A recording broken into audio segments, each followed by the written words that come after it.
Welcome to the Activation Podcast, brought to you by the Conscious Resistance Network. I'm your host, Derrick Broze. With every episode of the Activation, we will explore solutions in the areas of health, permaculture, decentralized technology, spirituality, and hidden truths. The Activation Podcast is focused on providing cutting-edge solutions to empower humanity. Welcome back to the Activation Podcast, and today I'm excited to share a conversation with you that I think is going to be really eye-opening and enlightening, hopefully some new information for those of you who haven't focused on a specific topic. I think it's been one of the most requested topics for my work specifically, people asking for my takes on climate change and, if Agenda 2030 is so bad, what about this, happening over here? And what about this river drying up and things like that? Just a big conversation, a big topic.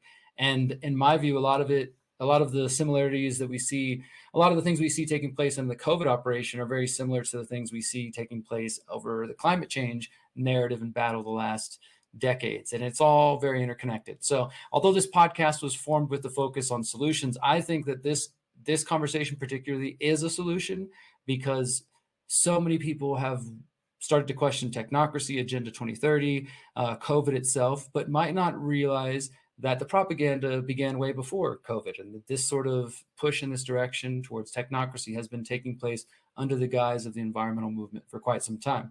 But I am no expert in this myself. Somebody else who has spent much more time studying and researching this is my friend James Corbett. So I want to welcome you to the show. James, how are you doing? I'm doing excellent. Thank you for having me on. Yeah, I appreciate you joining me again. I think this is your second time here. And as I was saying, I think this is part of the solution to have this conversation that we want to get into. And so today I kind of just want to pick your brain. I've been watching your reports from all the way back in 2009. And then, this year looking at some of those reports again and the different climate gates that have taken place. And I recognize, as you said in your 2020 kind of revisit of these videos, that so much of our audience has probably never even heard that term climate gate. And so I want to get into some of that. I'd like to talk about some of the claims that are being made now and just get your opinion and your perspective based on all the research and the people that you've interviewed as well. But I'd like to, set the stage with the fact that, for one, I think most of our audiences trust us, right? And we appreciate that. I'd say I appreciate that. I'm sure you appreciate that. But that's not the goal, to just have people to trust us, right? We want them to dig deeper and understand it. I think there's a lot of folks in our audience who understand Agenda 2030. They see the Green New Deal. They see these kind of movements, and they're afraid of, this is going to lead to I'll own nothing and be happy. They kind of understand the problem is what I'm getting at here. But they might not fully understand, well, is climate change real or is it fake? Is it, real, but it's being used in this agenda, or is the whole thing fabricated? Kind of like the COVID conversation. So rather than us talking about the Agenda 2030 and that angle, I'd rather let's focus on the actual evidence, right? Because how can we educate our audience so that when they have a conversation with somebody about climate change and somebody that says, no, we need to give up our rights to save Mother Earth, they can maybe have, if this person is rational enough, have a discussion and say, hey, well, let's look at the data. Let's look at the facts, right? So that's kind of where I would like to focus on more today, if that makes sense. And I think you're right to do so, because this has to be our baseline understanding. And if we don't have accord on this point, then we will be talking at cross purposes. The whole climate change movement and the transformation of the global economy and everything else that is predicated on this is as much about saving Mother Earth and is as much about the environment as the entire construction of the biosecurity apparatus that we've seen locking into place in the past couple of years has been about a virus, or the Homeland Security state was about bearded Muslim terror men on 9/11, which is to say, none at all. That is not what this is about. It is about an agenda of control at every level: economic, societal, technological. Everything you can think of is all coming together around this agenda talking point. That's what this is. So that's how we have to understand it.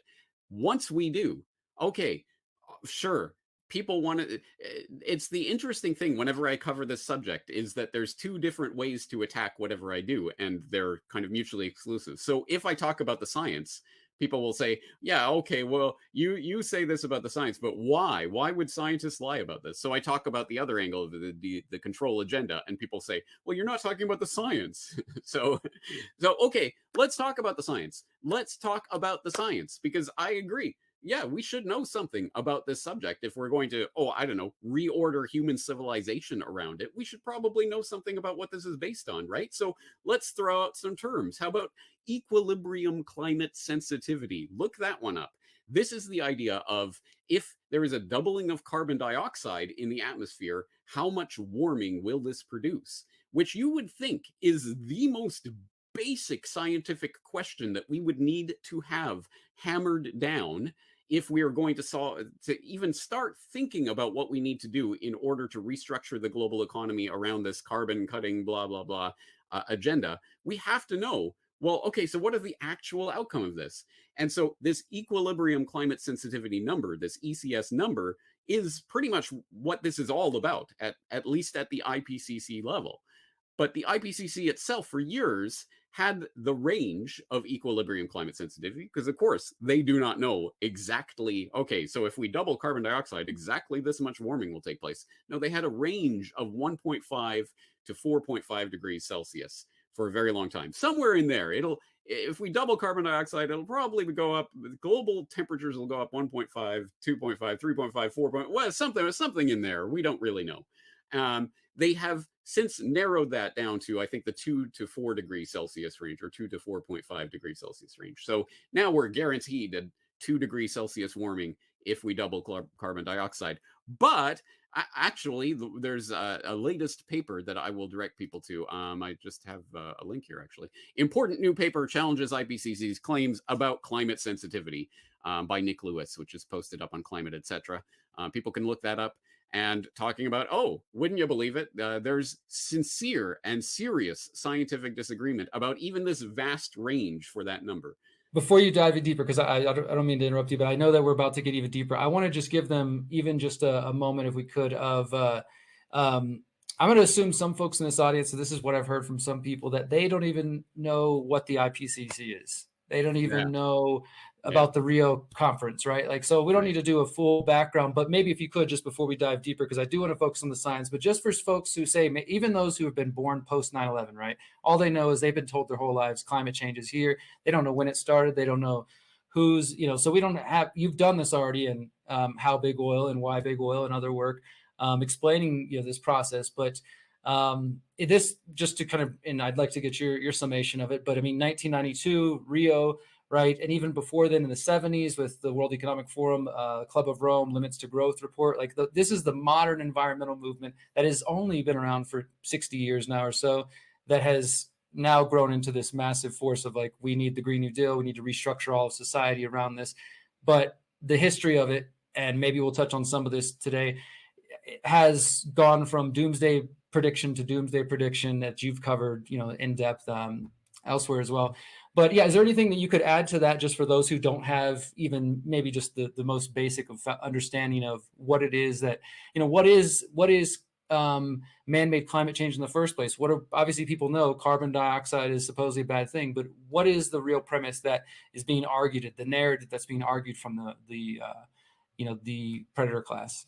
Okay, so the political side of this is the IPCC, which is cited, and you will see it in any sort of mainstream report from BBC or Guardian or New York Times or whoever else who writes about this climate emergency every single day of the week. And yet some people still pretend that it's super under the radar. No one talks about climate. No, they talk about it every single day, and they will always cite the IPCC. So for people who haven't bothered and can't bother to punch that into a search engine, the IPCC is an intergovernmental panel on climate change established by the World Meteorological Organization and the United Nations Environment Program, established in 1988. But it started producing these IPCC reports, which are synthesis of the state of the what we know about climate change, essentially. But it's not about climate change just itself. Yeah, climate changes. Yeah, okay, and we can study how it's changing. But no, that's not what it's about. The IPCC's mandate and remit is to study the human causation of climate change. So, as I talked about in my interview, or as Dr. Timothy Ball talked about in my interview with him many years ago, the way that you essentially control what an organization, what a committee, what a group is going to find when they issue their final report, is to simply control their terms of reference. And if you define climate change as human caused climate change, then you've already baked into the cake the fundamental idea here, which is that it is humans who are driving climate on the planet Earth, not just influencing it, but driving the main drivers of climate change happening. Now we're in the Anthropocene, where human beings are the determining factor in the state of the climate itself. And this is based upon construction of lie after lie, obfuscation on obfuscation. But the IPCC report comes out I think it is every 5 years, they issue a new report. I think we're on IPCC 6 at this point, the sixth report that they've issued. And each one gets more and more alarming. And oh my God, everything is dependent on this, despite the fact that you have IPCC lead authors coming out and speaking against what is being promoted in some of these reports. And why would that be? It's because the assessment report comes in different stages. And one of the stages is the science. And it's led by a team of scientists who collect all the latest peer review research and say, okay, we can construct this particular, we can say this with this degree of certainty about what is happening in this particular area of climate change. But that report is then, it is done first, and then all the leaders of all the world governments that are represented in the Intergovernmental Panel on Climate Change, because it is a governmental thing at base, they come together, these diplomats, and they have diplomatic negotiations about this text. And then they come out with their summary for policymakers, which is a political document created by diplomats working through negotiations. And that summary for policymakers is then used to tinker and change the scientific assessment that was made by the scientists, which is an insane process. But hey, guys, it's the science, so don't question it. That is exactly what is happening. And that's why there are so many IPCC authors who themselves have spoken out against various aspects of this agenda.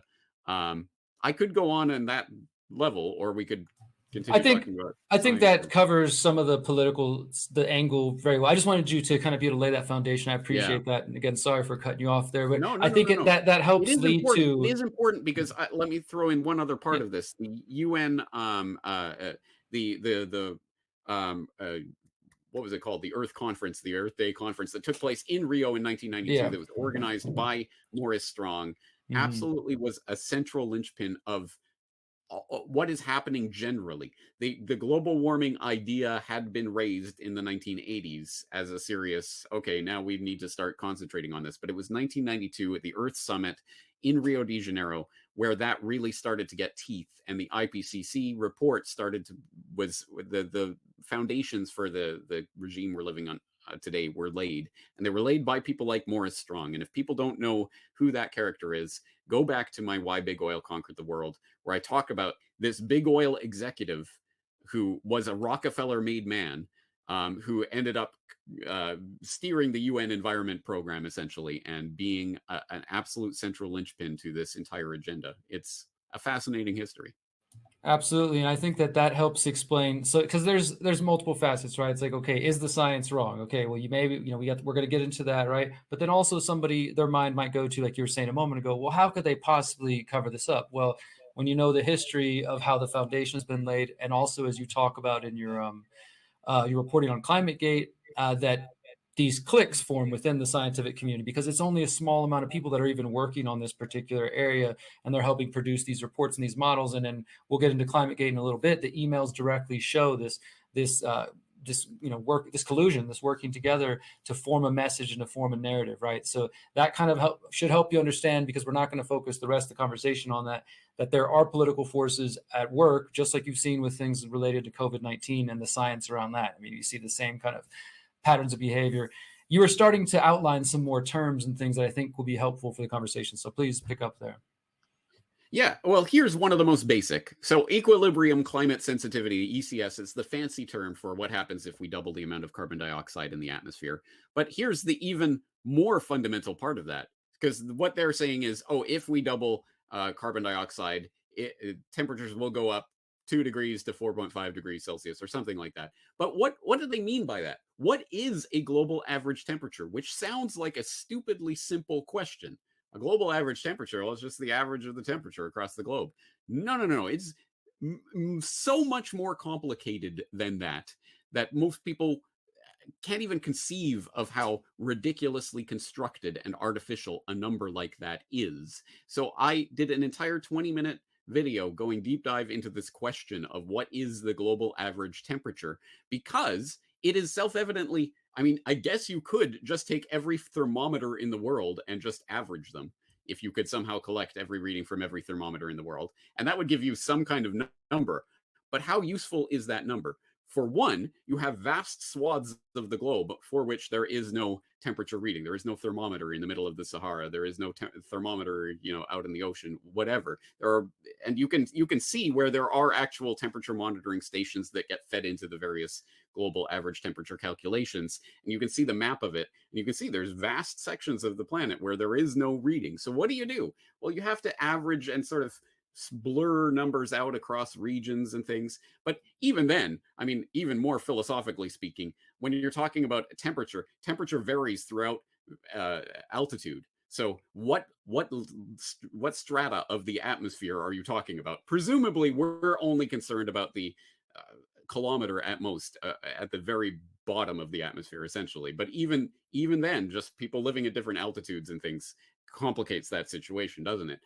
So how do you do this? And there's different ways to construct this. In fact, there are 4 main temperature data sets that are constructed, because again, this isn't just a simple averaging calculation. You have to choose what temperatures to weigh more heavily and how to skew things out where you don't actually have numbers. How do you fill in that blank data? And all of these sorts of mathematical questions that go into the construction of 4 main temperature data sets. And again, as Timothy Ball pointed out in that interview that I played in my recent flashback to 2009 about ClimateGate,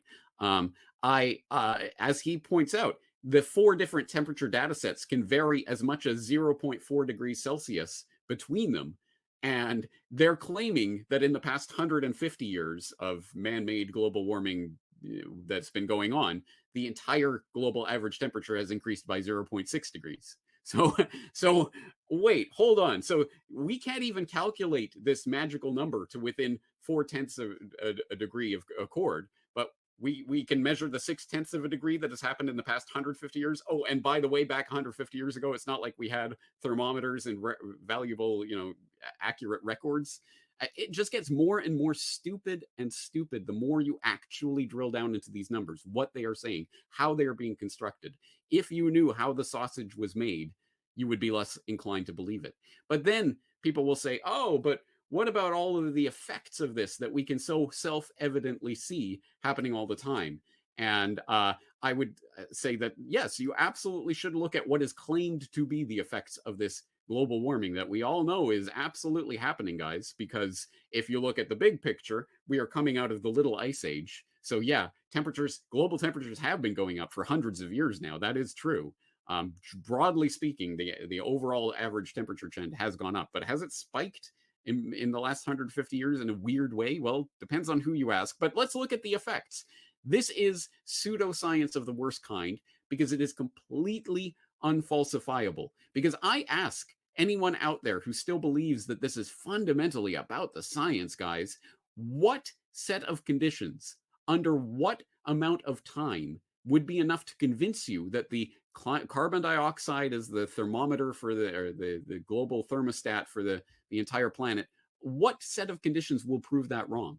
Because anything that happens can and will be said to be part of this global warming phenomenon. More rain, less rain, more snow, less snow, more droughts, less droughts, more tornadoes and hurricanes, less tornadoes and hurricanes. Literally anything that you can think of has been attributed to climate change. And if you don't believe me, I did a short 3-4 minute video once on climate change is woo-woo pseudoscience, in which I went through all of the contradictory claims that are made in the name of this unfalsifiable science, and then look at the predictions that are made on the base of this totally unfalsifiable, non-scientific unhypothesis. You get, again, all sorts of demonstrably untrue predictions. I've been through this as well. The UN warns there's only 3 years left to stop climate change. Well, that was 5 years ago, so I guess we're too late. Yeah, June 20th, 2017, 3 years left to stop dangerous climate change. August 21st, 2016, Arctic summers ice free by 2017. Huh, whoa, a bit late on that one. July 14th, 2014, to be ice-free in 2 years and create a methane catastrophe. Wait, what? That was even before that later prediction. September 7th, 2012, experts predict final collapse of sea ice within 4 years. August 1st, 2008, 100 months to save the world. A Green New Deal needed. And here's one of the latest that actually came out from Dr. Roy Spencer. He took the 50-year U.S. summer temperature trend and compared it to all 36 CMIP climate models that are used by scientists these days. Every single one of those models was warmer than the actual observed summer temperature trend. Every single one of them was wrong, and every single one of them skewed higher than what actually happened. And yet we are using those models to predict and to literally structure human society, the economy, civilization itself. This is insanity, and it has nothing to do with science. Yeah, I just want to interject, James, on the report you were just mentioning. I watched that one earlier today, the unfalsifiable woo pseudoscience. So this is an interesting point, I think, because you're right. Like, we've seen this for years. Whatever the weather is, it's get blamed on climate change, and we're seeing. We can see with our eyes, and I think this is where some people's skepticism, much like with COVID, they're like, okay, well, I hear what you're saying, I see the corruption, but I've never had a hurricane in my area before. Now we've had 2 in the last 5 years, or now we're getting floods. There are real world weather events happening now. I haven't been keeping track of them long enough or studied it well enough to say have they increased, things like that. And I want to get into some alternative potential causes of those things in a moment, but I do think the younger generations are absolutely being taught that anything that happens in the skies related to weather, climate, it can be traced back to something you've done, to climate change, to man-made climate change specifically. And do you think this is just them moving the goalpost and arguing semantics, or because before I've seen these arguments, and I personally think they're not the strongest. I think it's just too easy of like, oh, ha, ha, they used to say global warming. Or I'll see some conservatives point out on social media whenever there's like a place that experiences snow, and it's like a sarcastic remark about, yeah, global warming, huh? I don't think those are like super strong arguments. I get the commentary, but the other side would argue, yes, this is because the climate is changing and it's going to happen in all kinds of unpredictable ways. And is that just them, like I said, moving the goalposts? Or is there any science to that at all? No, it's good to bring and flesh this out, because you're right. This can be done in an intellectually lazy way to say that, oh, if this happens, then therefore the whole argument is bunk, and so we don't have to look at it ever again. No, obviously this is an interconnected set of things that, again, speaks to the actual state of our understanding of climate and the number of factors that go into it. And we concentrate laser-like focus on carbon dioxide, which is one of 100 plus variables that are interacting in the climate. But if carbon dioxide goes up, well, carbon dioxide was at levels that are double what they are now for millions and millions of years. And in those periods, you had both temperatures that were double what they are today and ice ages taking place in them. Carbon dioxide is not the magical thermostat that determines what the climate is. That is woo-woo pseudoscience. But you're exactly right. So I did have a video about that several years ago now, called "Weather is Not Climate Unless It's Cold Outside." Unless it's hot outside, I should say. So every time there is a heat wave, summer, essentially every summer, and I mean every summer, you are going to see some story about, oh my God, record-breaking temperatures. This is what global warming looks like. And every winter, you're going to see the stories of course, there are storms in winter. The global warming doesn't mean there won't be any more winter, unless you go back to 1999, 2000, there was the famous Independent article, I think, about Britain will never see snow again, something along those lines. So again, they make up whatever predictions they want at whatever time it's convenient. But here is what I want people to really observe and really notice, is that when there is a hurricane, or when there is a big tornado or some sort of big weather event, you will inevitably notice that the newspaper coverage, they'll run with the headline about, global warming is this is a climate emergency, this is what's happening, and it will inevitably be an op-ed or some like science columnist who's writing about, and here's another example of just how off the rail the climate is in this day and age. And they will always quote a scientist who says, well, we can't attribute this particular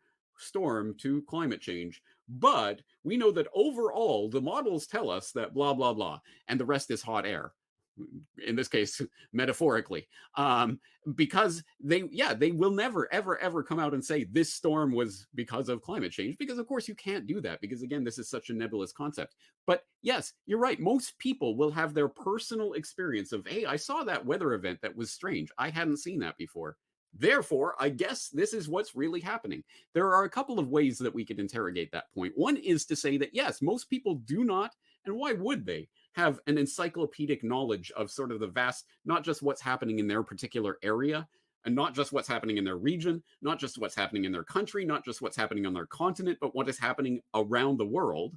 Of course, no average human being is keeping track of that.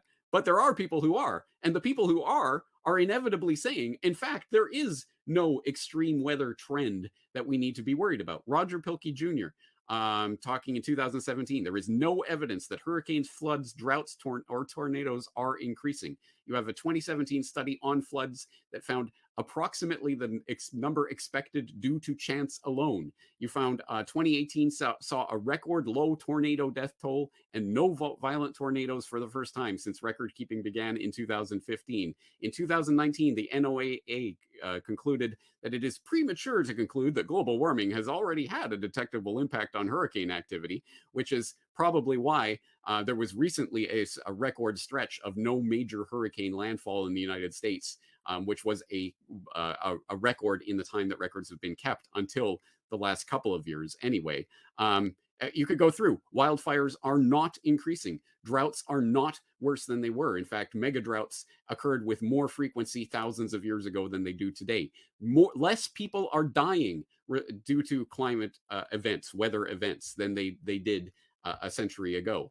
By whatever metric you're measuring it, in fact, no, we are not living through some unprecedented, amazing, major climate catastrophe that's never been seen before in humankind.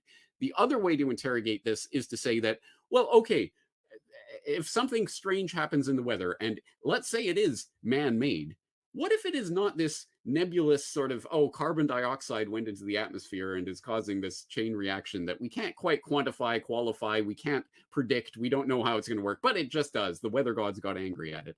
Or could it be things that we know absolutely are taking place, like stratospheric aerosol injection, which of course is chemtrail conspiracy theory. Every single time that it is brought to the public's attention, they always bring it out as if this is some brand new idea. Hey guys, scientists have this crazy, wacky new idea for cloud seeding, for stratospheric aerosol injection, for all of these technologies that have existed for, at this point, the better part of a century. But every time they're reported on, it's as if it's brand new and has never been thought about before. So yeah, there may be man-made weather events at any rate. I don't think climate-wide events, but there could be man-made weather events, but maybe not from people, using plastic straws. It may be at a sort of more fundamental level of the real scientific experiments that are going on in secret through programs like the HARP program and others that we don't get any sort of lens into because they're covered by national security. They're being done by the Pentagon, and we are being asked to concentrate on what your personal carbon footprint is. Because again, this is not about science. This is about the agenda. Hold that thought. Hey guys, this is Derrick Broze with the Activation Podcast, and I want to tell you about a new project that I recently launched. It's called the Holistic Self-Assessment Online Course, and it's based on my 2018 book, The Holistic Self-Assessment. Now, some of you guys know that I released this book based off my experiences in prison. This is essentially the culmination of the process I took myself through while I was locked up behind bars, when I began meditating, when I began journaling, and really starting to heal my trauma and begin to align my thoughts, my words, my actions, and really live in line with my true purpose. So this book is meant to be a self-empowerment, self-help guide that helps you align your thoughts, words, and actions, your relationships, your habits, and make sure you are living in line with your goals and your principles. So I developed this 9-week course with the University of Reason, aka Autonomy. We put this course together for people like yourself to take it and walk through it chapter by chapter. I read the book with you. I give you tips and exercises. And there's actually 2 options. If you want to just do the DIY version, you can choose to work through the course yourself. If you'd like to pay a little bit of extra money, you can go ahead and get one-on-one sessions with myself where I will counsel you and work through the book with you and answer any questions you have. So I really want to encourage you guys to check this out. The link will be in the description below where you are listening or watching, and I'll put the link to the Holistic Self-Assessment book as well, which you can download for free. And I want you to stay tuned because we're getting ready to release the Holistic Self-Assessment audiobook, so stay tuned, guys. Now let's get back to the podcast. So I want to get more into that in just a moment, to ask you a couple questions in a moment about other potential causes that people have put forward. But let's get a little deeper into this. We've mentioned it a couple times. We haven't really explained it. Could you give a summary of what the ClimateGate situation, the emails were about? Because again, happening in 2009, I remember this was when I was first waking up. It was one of the first things I found from your website and InfoWars and a few other people at the time. And I saw it. You get a couple of reports and then it's just been dismissed. And now it's just a Wikipedia page about it being a conspiracy, right? So for those who haven't even heard about this or haven't gone to the CorbettReport.com and searched ClimateGate, give them a summary of what it was and what the claims being made were, the accusations. Right. Well, I hope people will go to CorbettReport.com and search ClimateGate, because I have done quite a bit of work on this over the years, right from the very beginning when it was happening live there in October of 2009. So people who don't know, there was a mysterious release of emails from the University of East Anglia and researchers associated with the Climatic Research Unit there that was leaked online somehow, somewhere by someone. And of course, the infamous Russian hacker idea has been floated as this was the dastardly work of the Russians. This was way back before it was even cool to dunk on Russian hackers, that this was being floated. But anyway, this release of emails did come out, and it did cause a stir, and there was starting to become quite a bit of talk about it and movement along it because of seemingly sort of gotcha sort of quotes that were contained in some of these emails. For example, one researcher writing to another that he needed to use Michael Mann's trick for hiding the decline in the temperature records, which is to say that in the field of dendroclimatology, which is a study of tree rings to understand thermometer readings, so essentially using treemometers to study climate. And the scientists were quite perplexed because up until about the 1960s, these tree rings totally told you what the temperature in the region was very reliably. They could study them and understand the climate and piece together a global climate reading from thousands of years ago just based on tree rings. Honest, guys. Sounds like phrenology to me, but whatever. Anyway, it's an entire field of study, dendroclimatology. But in the 1960s, for some reason, tree rings decoupled from temperatures, and suddenly they weren't reliable, and they were showing a downward temperature trend, and we know that can't possibly be the case. So I don't know. So when you put all of these temperature data sets that the climatologists use to construct historical temperature records, again, this is not an exact science, guys. There is a lot of guesswork, models, and number fudges that go into the construction of historical temperature records. But when you get that famous hockey stick of the temperature suddenly spiking up in the recent era because of people driving cars, that trick was enabled by the fact that the way they put those spaghetti graph of temperature data sets together actually hides the fact that the tree ring data set goes sharply down at that point. So this was one of the big gotchas that got a lot of notoriety in that initial ClimateGate release in 2009. One of the researchers talking about the trick of hiding the decline. That was what that was about. But don't worry, guys. That's not important. And he didn't mean trick like I'm deceiving you. He meant trick like a technique that you can use to hide the decline again. But that's only because the decline means that trees have suddenly decoupled from the climate for some reason we don't know. Whatever. Don't think about it. All the other data shows this going this way. So the hockey stick stands, right? Except for the researchers who came along afterwards and found that you could feed literal garbage data, literally random numbers into the tool that Michael Mann was using to generate that chart, and it would produce a hockey stick. So there might be something wrong with this. Anyway, that's one side of what came out of the ClimateGate emails in late 2009 that people were getting concerned about, I think for obvious reasons. And it was getting some traction, at least in the conservative press, in the dinosaur media, major newspapers and things were writing about it at the time. It very quickly got covered up by a number of cover-up commissions. And I forget how many inquiries there were. I've written about them on the website so people can search for it. I think there were 4 or 5 different totally independent, neutral committees that were run by some of the scientists involved, that had dealings with various of the institutions that were implicated in them, that refused to look at certain pieces of the evidence, et cetera, et cetera. Every single one of them a cover-up in its own unique individual snowflake way. And I've written more about that. But some of the most startling points about this release, in fact, never really got any attention whatsoever. For example, there was something called the Harry README file, which was the electronic notes that one programmer was using to try to make sense of this CRU, the Climate Research Unit's databases. And if you read through this programmer's notes, it would be funny, I guess, if it wasn't so incredibly important what he's talking about. For example, he said that in this Harry README file that the database was artificially adjusted to look closer to the real temperatures.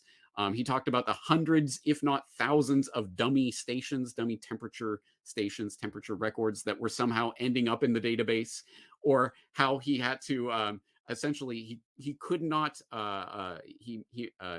he made up key data on weather stations because it was impossible to tell what data was coming from what sources. This is one of the programmers that they hired to help sort through their own database that came out that no one talks about in any of the coverage of ClimateGate. So there was a lot more meat on that bone than you will ever read about in any Wikipedia summary. But why it was particularly important in October of 2009 was because that was right on the cusp of the Copenhagen COP meeting, the Conference of the Parties, which is this big UN annual brouhaha where they all come together, all these UN delegates, and make their big grand proclamation about sacrifices to the weather gods to appease them. And in that particular one, I think it was at COP16. I can't remember which number it was, but that one in Copenhagen was set. The stage was being set for it to be the linchpin for the coming global government. That's not me talking. That was newly appointed director of the EU, Herman van Rompuy, who came in saying, this is the era of global government. 2009 marks the beginning of global government, and we will see to it at Copenhagen that gets put in, essentially, is what he said. And I have that quote in my ClimateGate episode.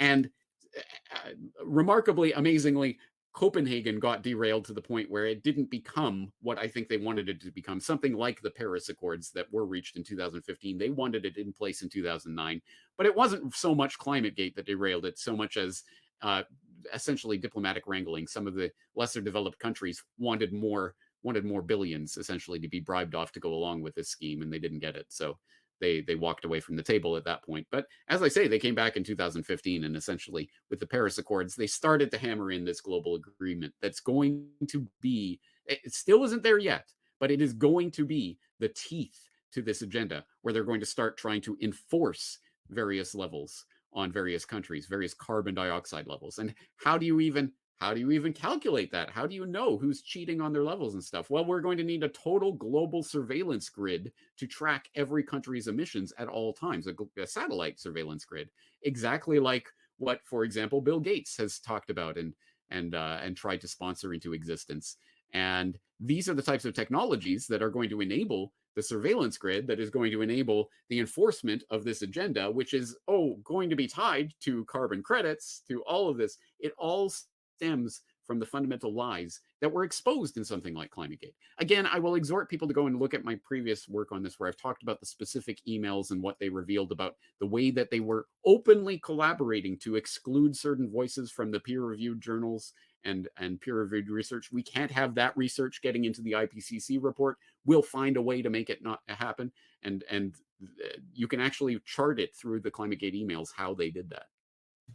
Yeah, and I definitely will second checking out your work on that, James, as well as the ClimateGate, the Rebunked interview. I just watched that one today. It was really good. And then there, I think there was like ClimateGate 2.0. You point out a couple of different incidents. So there's definitely a whole lot there for people to check out. This interview, of course, is just, and it's the purpose it is for you to have an introduction. So if you're somebody who has grown up hearing that climate change is, the world's going to end by the time you get to your 30s, then don't, just assume that in this one interview, you're going to break through all that propaganda. I highly do encourage you to go check out James's work on that, including for the purpose of those people in the audience that we're talking to right now, those particular people, I would say, imagine if you do understand that the COVID craziness of the past couple of years is not about a virus, it is about control. If you understand that, now imagine trying to explain that to one of your normie friends in a 10-minute soundbite kind of thing, trying to summarize all of this and counter all of their objections.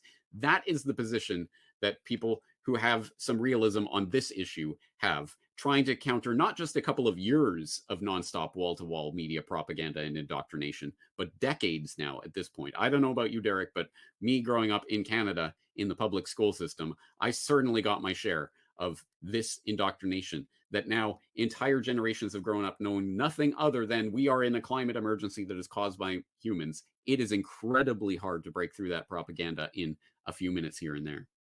Yeah, I didn't realize it till I got older. Captain Planet. How could they put that in front of me as a kid, right? Like, no, Yeah. and it's interesting we're having this conversation. I was looking it up as you were mentioning it. The next UN conference is coming up. We're recording this on Halloween. This is coming up this coming Sunday, November 6th. So this conversation is still ongoing, right? They're going to meet this weekend and just promote the whole propaganda, everything that we're here trying to dissect. And it's all based on computer models. People who are skeptical of COVID, you saw I think it was Imperial College of London computer models, millions of people dead, all that. You can understand how computer models and data can be used to fit an agenda. And that's, I think, what this fundamentally comes down to. Now, I want to, one other kind of point about this that I think that I've heard you say some things about this before. I think you'll agree with it. I've really struggled to try to get people who are questioning climate change and having this conversation to also, what the phrase, not throw the baby out with the bathwater, and to then assume that, for one, the word sustainable is now like this evil word that you need to run away from as soon as you see it. Taking care of the environment is a bad thing. Trying to reduce, your own personal waste. Again, I'm not saying anybody should be shamed or any of these kinds of things, but I think that that's what happens sometimes. People, there's that extreme reaction of, oh, I see the agenda now, and now anything that mentions that word sustainable or talks about, even things like permaculture, some people will sometimes lump them in. Whereas to me, I see this as this is the answer to have a decentralized food production, local food production, because clearly the systems, the one thing they have right is that the systems aren't working. It's just that they created them or they broke them in the first place so they can then present themselves as the heroes for the Great Reset and all this stuff. But yeah, can you talk about that a little bit? How some folks kind of get sucked into this, like almost anti taking care of the planet or like looking out for, the animals and the environment, that sort of thing, because of their aversion to things like Agenda 2030. Yep. This is another aspect of what I've attempted to do over the years, and it's, again, incredibly hard to break through the propaganda and conditioning. But I want the people, the tree huggiest of the tree huggers out in the audience to know, I am on your side. I agree with you. Humans are doing terrible things to the environment, things that truly could threaten the Earth going forward as we start tinkering with the genome of various species and all sorts of insane stuff, the gene drives to create mosquito vaccines and all of this insanity that is going on, incredible pollution that is damaging, demonstrably damaging the environment in various locales, generally the biggest perpetrator of which are massive mega corporations and, more importantly, perhaps the military, just dumping hundreds of thousands of liters of toxic nerve chemicals into rivers and things like this. There is horrible damage being done, but you are being programmed psychologically operationed into believing that it is all about carbon dioxide. Why? Why that focus? That is the one thing you are allowed to question to the nth degree. You can get as far and deep into that as you want.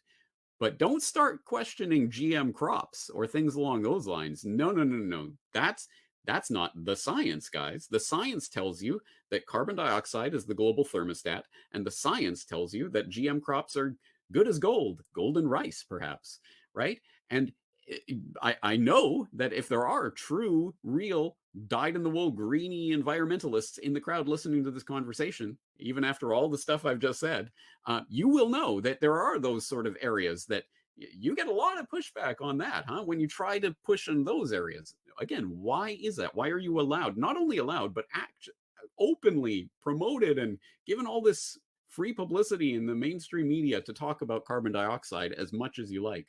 But don't look over here. Don't talk about that environmental problem. Again, this is something I've tried to raise in a number of podcasts over the years, but it's one that's hard, again, to break through people's conditioning because they have been taught that climate denier equals oil shill. This coming from the guy who did the How Big Oil Conquered the World and Why Big Oil Conquered the World documentary. Yeah, I'm in a big oil shill, man. Go big oil. No, no, no. As I spell out in black and white and show and connect the dots in Why Big Oil Conquered the World, big oil are behind this particular manifestation of this particular lie, the CO2 as the global thermostat lie, because they are already preparing for the next stage, which has nothing to do with the old paradigm of controlling petroleum and oil resources. We're still in that paradigm to some extent, but we are being shifted over into the next paradigm, which is going to be about green energy, which, oh, by the way, is also a complete and total scam from top to bottom. I just recently wrote an editorial about this that I'll direct people to. Green energy is a scam. It is designed to control you. And if you are concerned about the environment, you should be concerned about the incredible environmental damage that is produced by trying to even produce the lithium-ion batteries that are being used at this point for electric vehicles and others and smartphones and everything else that we have these days. That's so green because we can just plug it in and somehow energy magically appears without any of this carbon dioxide being released into the environment. Well, how about the incredible destruction that takes place with lithium mining and other things along those lines? And now that everything is being transitioned over and all cars are going to have to be electric vehicles and all of that, it's actually a physical impossibility that we will be able to produce enough of these lithium-ion batteries and other such things that will be needed for the infrastructure for this green environment of green planet of the future, green energy grid. But on top of that, the environmental destruction that happens just trying to reach that completely unattainable goal is itself orders of magnitude more destructive than what we have seen so far. But again, you don't even talk about that. No, no, no. Green energy just magically appears out of nowhere through materials that just sort of all just rain from heaven right into a solar panel. And that's just constructed out of whole cloth. No, no, no. There's an entire infrastructure that you don't see behind the scenes. So again, there are certain points of this that environmentalists in the crowd will know. You can question this. You cannot question that. Why is that? That's when you start to get into the agenda side of this. Yeah, and I think what you said there was really important, James, because, even let's imagine even if somebody does wholeheartedly believe that man is the greater, driver of climate change and on the planet and all this different destruction, I feel like they could still agree with the arguments you were just making there that like, hey, maybe I believe that, but at the same time, I'm not allowed to question these areas. I'm not allowed to look into these things. And whenever the youth of the world, not just the US, but all over the entire world that are being told it's their job to save, look up to Greta. You're going to save the entire planet because the old folks are just too stupid to get it. And you guys are finally going to be the generation. There's no realistic conversation about those other elements that you mentioned, like the cost of changing over the entire world's infrastructure, or things like the destruction of indigenous lands in Bolivia so they can get these lithium batteries for the smartphones, and for the Elon Musks, who said, hey, we'll coup anybody we want when we want to get the stuff we need for our green energy and our green New Deal, all that kind of thing. So I feel like even if people aren't quite ready to go all the way, which I do encourage you to continue this research and go to James's website and check out some of the interviews he's done. But even if you're still kind of like holding on to that idea at the present moment, you should still be able to recognize these other flaws in this worldwide transformation that is also being done by force. This isn't going to be a thing where you have a choice. I realized I zigged when you asked me to zag. So I'll go back to your original question about sustainable becoming this toxic word that people in, conspiracy realist circles can't use anymore. You're exactly right about that. I had a video that I put out a few years ago called "I Am a Sustainable Free Trade Globalist," where I demonstrated that these words have been taken over and co-opted and are being used and pushed for an agenda because they are powerful concepts that in the right framework, in the right way, when we understand them in sort of the way that they want us to understand them, but that when we look at them for what they are, these are not toxic words, and there are things behind them that have meaning that we should at least be aware of and considering. But no. They take over those words. They use them as these slogans. We associate what they are saying, these words themselves, with those slogans, with the entities that are promoting them. If you say sustainable development, you're talking about the UN, Agenda 2030. There's no other conceivable way that we can use that word sustainable, right? No, you're right. That is, unfortunately, part of the sort of the insidious nature of the PSYOP, where they take over and essentially co-opt words and terms that are valuable and have real meaning, but they put these fake meanings on them and sell us that so that we reject the whole thing. And that is to our detriment. I agree that yes, sustainable, decentralized, organic systems are, in the end, not only more in accord with nature itself and are more prone to not destroy the planet and all of that, but also will thrive and will survive much longer than these artificial constructs of top-down hierarchical control that they call the Sustainable Development Plan for the future and all of that. So it is the better way to go, but unfortunately, people will reject it simply because of the terminology associated with it, which means that we have to do double backflips to try to create completely new terms to describe things that we could already describe straightforwardly. But no, now you can't even say the word sustainable, right?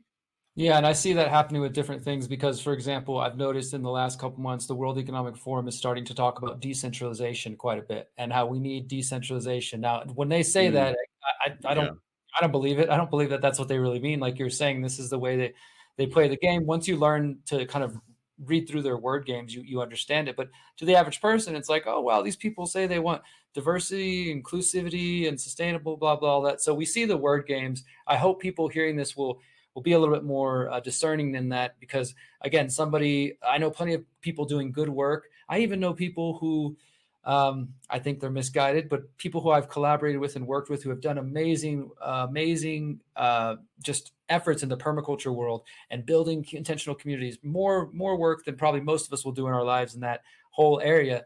Yet they believe in the UN, and I'm working on it. I'm like, I had a conversation about, man, the Rockefellers, this and that. I know you care about indigenous people. This is, trying to help fill in some of the gaps. But they grew up, this is somebody who's a little bit older than me, grew up in that generation where the UN was the beginning of, the environmental movement. We're going to take back Mother Earth and this kind of thing. And they still have some of this faith in those institutions.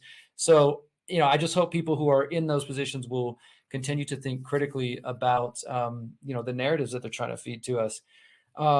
James, I want to talk a little bit for a moment as we start to wrap up here in a couple minutes about some of the other. So if I'm not doing it and it's not my car and the driving or the cow farts, like, then why are we having these, whatever people want to point to? And again, let's just put aside for a second whether or not those things are more frequent, but why are people being told that, rising sea levels? There's different answers people have put forth, and I want to just get your thoughts on if you've dove into these different areas, but I've heard things from, it's the sun, it's solar flares, it's the sun's activity that's largely driving changes on the planet.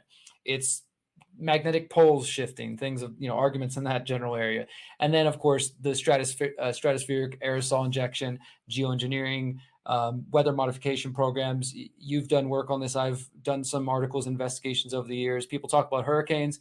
I did a pretty in-depth investigation years ago showing that the U.S. government and in general, humans have been experimenting with hurricanes since the late 1800s, at least. And the military, you know, they were studying it around the time of Katrina and some others. So I don't write any of those things off. But what do you think about these other alternative, I guess, hypotheses about what is behind various climate phenomena?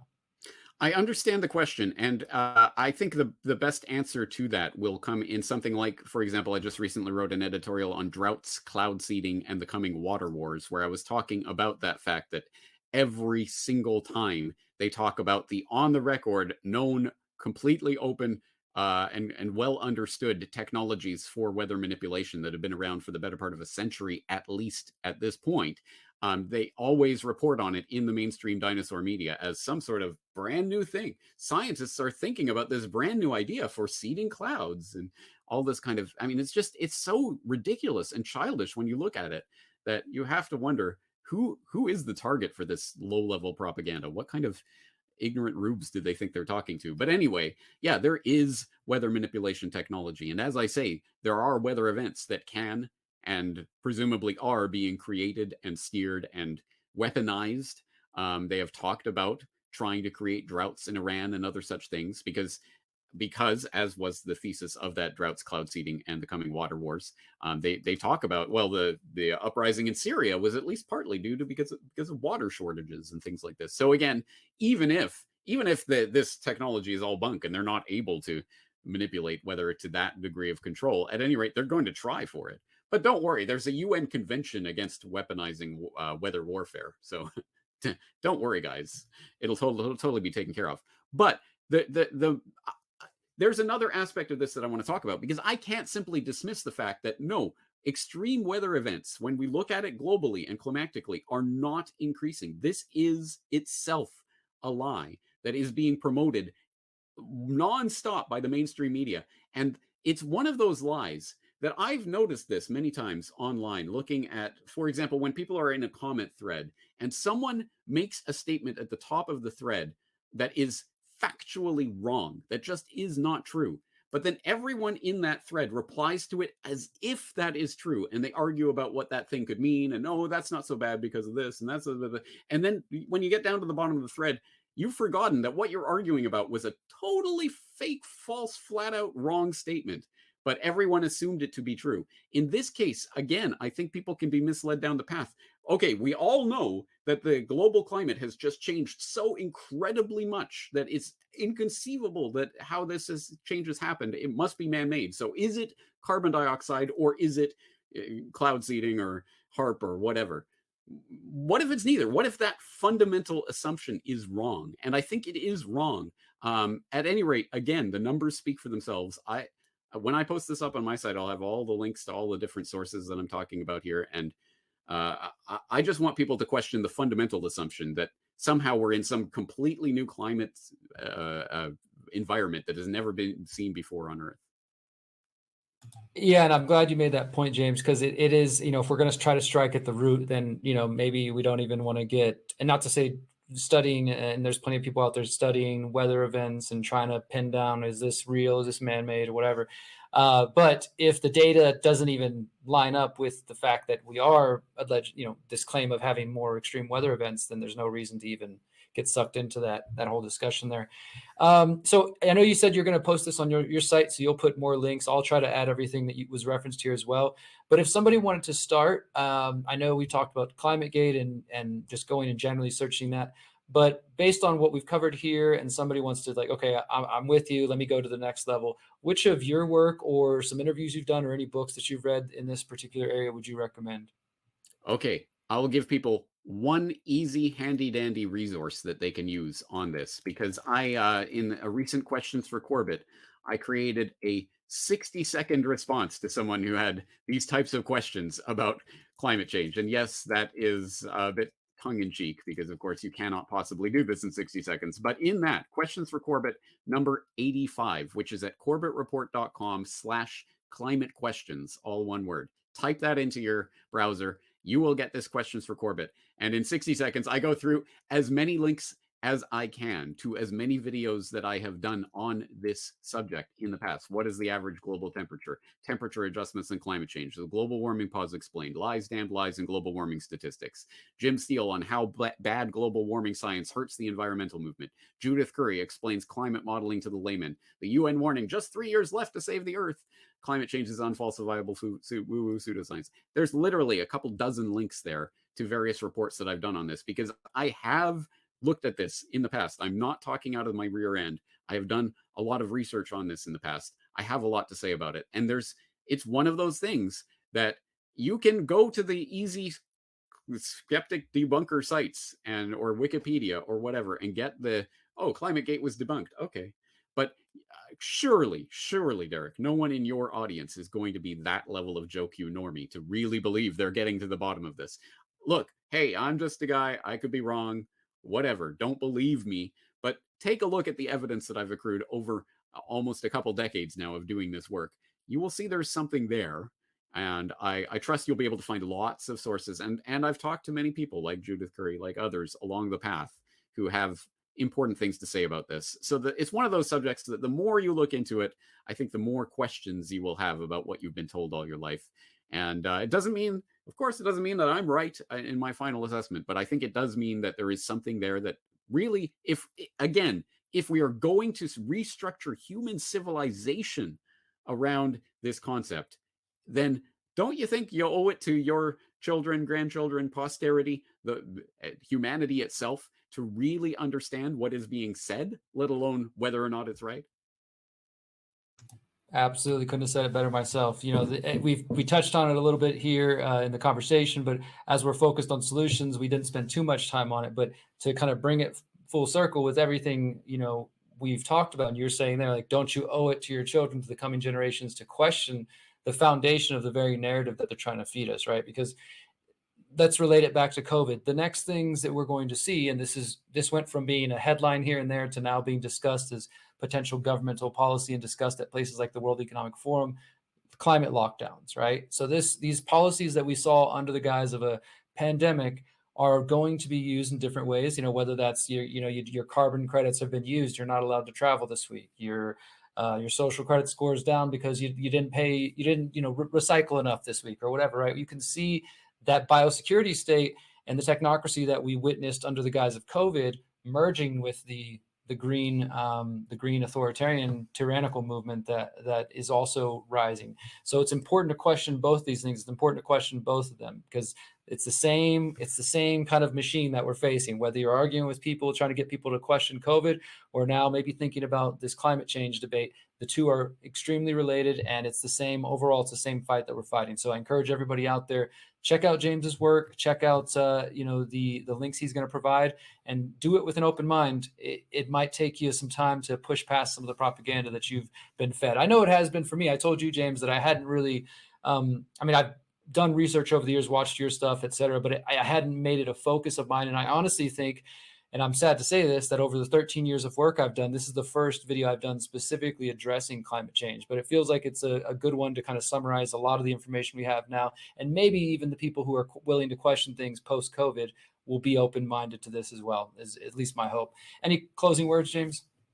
I think you said it right there. And again, yes, this is the Activation Podcast, so this should be solutions oriented at any rate. And I think, honestly, confronting our ignorance, our general widespread ignorance of this, the actual meat of this subject, we just concentrate on what's being told and we argue about that. No, look at the actual data and you will have a better understanding of this, so that you can decide, at the very least for yourself and your household, what decisions you will make in the future based on this information and on this data, and what that means on a widespread level, as people, hopefully, as you say, start questioning, trust the science. Well, you have been misled by this scientific consensus idea for the past couple of years. Do you think that there may have been some of that in operation over, say, the past few decades? I think so. And if you come to that conclusion, then you can order and structure your life accordingly. Absolutely. Guys, thank you so much for listening to the Activation Podcast. Until next time, remember, you are powerful, you are beautiful, and you are free. You have been listening to the Activation Podcast. brought to you by the Conscious Resistance Network. You can find the archives of our show at Pinecast, Spotify, and theconsciousresistance.com. Thank you for listening.